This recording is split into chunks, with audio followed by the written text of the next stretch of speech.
నమస్తే. నేను మీ అశ్విని కుమార్. అందరూ అనుకున్నట్టే అయింది. ఈసీ నుంచి ఇప్పుడంతా కూడా కాంగ్రెస్ పార్టీ ఈసీని విమర్శించడం అయిపోయింది. ప్రస్తుతం సుప్రీంకోర్టు మీద, జడ్జెస్ మీద. ఎందుకంటే రాహుల్ గాంధీని నువ్వు అసలు భారతీయుడివేనా అని అడిగినందుకు, వాయనాడ్ ఎంపీ ప్రియాంక వాద్రా సుప్రీంకోర్టు ఎవరు భారతదేశపు సిటిజన్ అవునా కాదా అని డిసైడ్ చేయటానికి మాకు హక్కు ఉంది ప్రతిపక్షంగా ప్రభుత్వాన్ని నిలదీయటానికి అంటూ కూడా ఆవిడ డెమోక్రటిక్ వేలో మాట్లాడడానికి ప్రయత్నించారు. మీడియాను ఉద్దేశించి కోట్ చేశారు.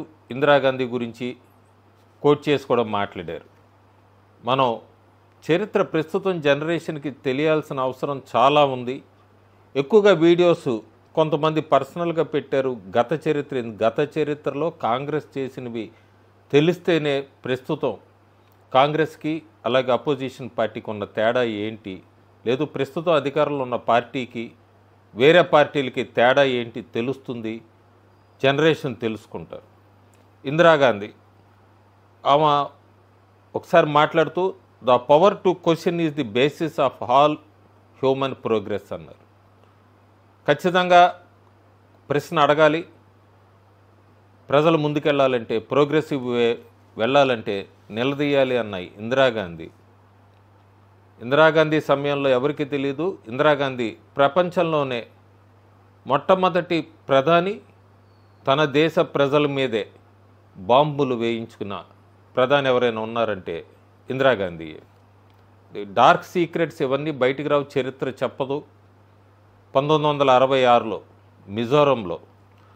మిజోరంలో ఇందిరాగాంధీ ఇండియన్ ఎయిర్ ఫోర్స్, మన ఎయిర్ ఫోర్స్ని ఉపయోగించి బాంబింగ్ వేసింది. ఐజ్వాల్లో జెట్ ఫైటర్స్ ఇవన్నీ ఉపయోగించి మన భారతదేశ పౌరుల మీదే వేసిందంటే ఎవరూ లేరు చరిత్రలో. కారణం ఏం లేదు. అప్పుడు మిజోరం నేషనల్ ఫ్రంట్ వాళ్ళు మాకు ఒక ఇండిపెండెంట్ కంట్రీ కింద అట్లా మిలిటరీ యుద్ధం జరుగుతుంటే వాళ్ళని కంట్రోల్ చేయలేక జెట్స్ ఉపయోగించి మన భారతదేశ పౌరులైనా కూడా చాలామంది చావుకు కారణమైంది.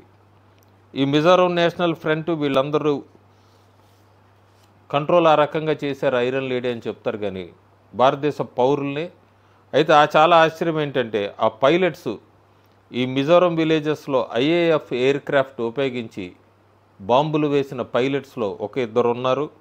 ఒకరు సురేష్ కల్మాడి, ఇంకొకరు రాజేష్ పైలట్. వాళ్ళిద్దరూ కూడా ఐఏఎఫ్ నుంచి బయటకు వచ్చాక కాంగ్రెస్ పార్టీలో చేరారు. చాలా ఆశ్చర్యం కదా ఇది.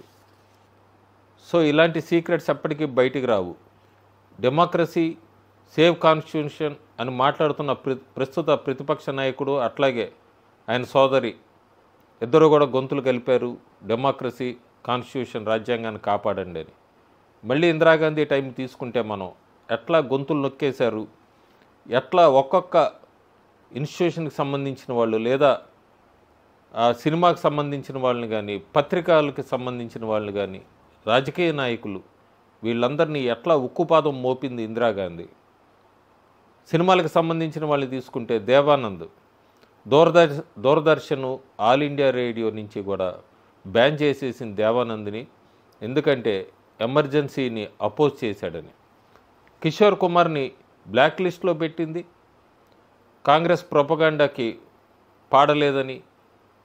కిషోర్ కుమార్ లాంటి వాళ్ళందరినీ కూడా, మనోజ్ కుమార్ లాంటి వాళ్ళ ఫిలిమ్స్ అన్నీ కూడా సెన్సార్ చేసేసి వాళ్ళ ఇందిరాగాంధీ పీరియడ్ టైంలో కూడా వాళ్ళని పొగలేదని మనోజ్ కుమార్ లాంటి యాక్టర్ నటించిన సినిమాలన్నింటినీ కూడా సెన్సార్లో పెట్టేసింది.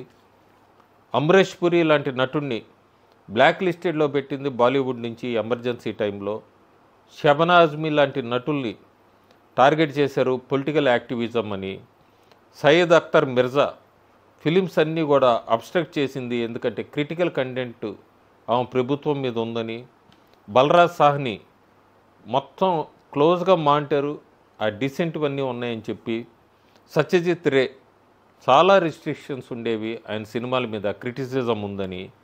ఖుష్వంత్ సింగ్ ఇనిషియల్గా సపోర్టివ్, తర్వాత ఎమర్జెన్సీ అపోజ్ చేశాడని చెప్పి ఆయన మీద కూడా బ్యాన్ పెట్టింది.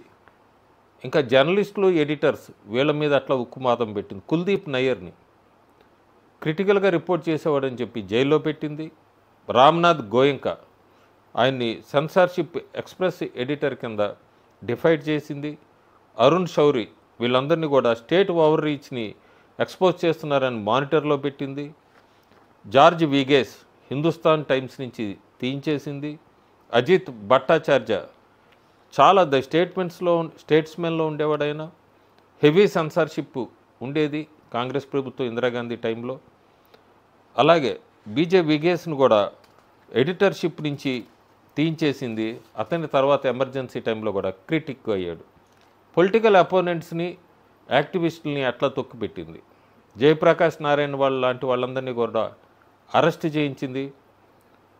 అటల్ బిహారీ వాజ్పేయిని మీసా చట్టం కింద అరెస్ట్ చేసి జైల్లో పెట్టారు. ఎల్కే అద్వానీ లాంటి వాళ్ళని ఎమర్జెన్సీ పీరియడ్ మొత్తం కూడా డిటైన్ చేశారు. మొరార్జీ దేశాయ్ లాంటి వాళ్ళని ఏం ఛార్జీలు లేకుండా జైల్లో పెట్టించింది. సుబ్రహ్మణ్య స్వామి అండర్ గ్రౌండ్కి వెళ్లాల్సి వచ్చింది. చరణ్ సింగ్ లాంటి వాళ్ళని అరెస్ట్ చేశారు. అలాగే నానాజీ దేశ్ముఖ్ ఆర్ఎస్ఎస్ లీడరు, ఈయన్ని జైల్లో పెట్టించారు.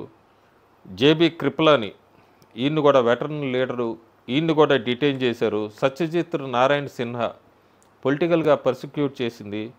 అలాగే మధు దండావతే ఆయన్ని కూడా డిటైన్ చేశారు. జార్జ్ ఫెర్నాండెస్ లాంటి వాళ్ళందరినీ టార్చర్ చేశారు. బరోడా డైనమైట్స్ కేసులో బ్రిజ్లాల్ వర్మని టార్గెట్ చేశారు, ఎమర్జెన్సీలో ఎక్సెస్లో ఉన్నారని. రాజ్నాథ్ సింగ్ ప్రస్తుత డిఫెన్స్ మినిస్టర్ని జైలు పెట్టారు. ఆయన ఇందిరాను కూడా కోర్టులో ఓడించాక ఇందిరాగాంధీని. ఇంకా ఇంటలెక్చువల్సు, రైటర్సు, థింకర్సు వీళ్ళ మీద అట్లా ఉక్కుపాదం పెట్టింది. AG attorney general Noorani harass చేశారు లీగల్గా. వీళ్ళ మీద పోరాడింది ఇందిరాగాంధీ ప్రభుత్వం మీదని.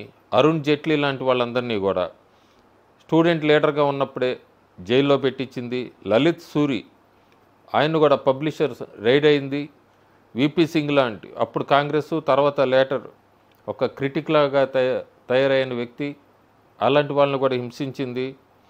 Doctor K Balagopal civil rights activity గురించి మాట్లాడినప్పుడు వాళ్ళని నిర్బంధించింది. రవీంద్ర వర్మ ఈయన్ని కూడా యాక్టివిజం స్పీచ్ మీద డిటైన్ చేశారు. సో ఏ ఫీల్డ్లో తీసుకున్నా కూడా ఇందిరాగాంధీ పూర్తి నిర్బంధంలో మానిటర్ చేస్తూ ఉండేది, కంట్రోల్లో పెట్టుకోవడానికి ప్రయత్నించేది. బయటకు వచ్చి మాత్రం ప్రతి ఒక్కళ్ళు ప్రశ్నించే గొంతు ఉండాలి అని చెప్పి ప్రోగ్రెస్ హ్యూమన్స్ కోసం అంటూ కూడా ఆమె స్పీచ్లు ఇచ్చేది. తెరవనకు మాత్రం ఇవన్నీ నడుపుతూ ఉండేవి. ప్రస్తుతం అదే బ్లడ్ ఫ్లో అవుతుంది. ప్రియాంక మాట్లాడుతూ ప్రశ్నించాలి, మేము ప్రతిపక్షంలో ఉన్నాం, ప్రభుత్వాన్ని నిలదీయాలనే అంటున్నారు అందరూ. కానీ అసత్యాలతో కాదు, అబద్ధాలతో కాదు, కల్పితాలతో కాదు, భారతదేశాన్ని డిఫేమ్ చేస్తూ కాదు, భారతదేశ పౌరుల్ని విడగొట్టడానికి ప్రయత్నిస్తూ కాదు, భారతదేశంలో అల్లర్లు సృష్టిస్తూ ఎక్కడికక్కడ మత ఘర్షణలకి రెచ్చగొట్టడానికి ప్రయత్నాలు చేస్తూ కాదు, ఒక వర్గం వాళ్ళని ఓటు బ్యాంక్ కోసం ఎపీజ్మెంట్ చేస్తూ ఇంకో వర్గం వాళ్ళని రెచ్చగొట్టడానికి ప్రయత్నిస్తూ కాదు, లేదు జీడిపిలో కానీ ఎకానమీలో కూడా డెడ్ ఎకానమీ అని చెప్పి విదేశీలతో గొంతులు కలపటం కాదు. వేరే రకంగా మీరు ప్రశ్నించండి, రైట్ ఉంది, కానీ దేశ ప్రతిష్టను మాత్రం గౌరవపరుస్తూ కాదు. Thank you.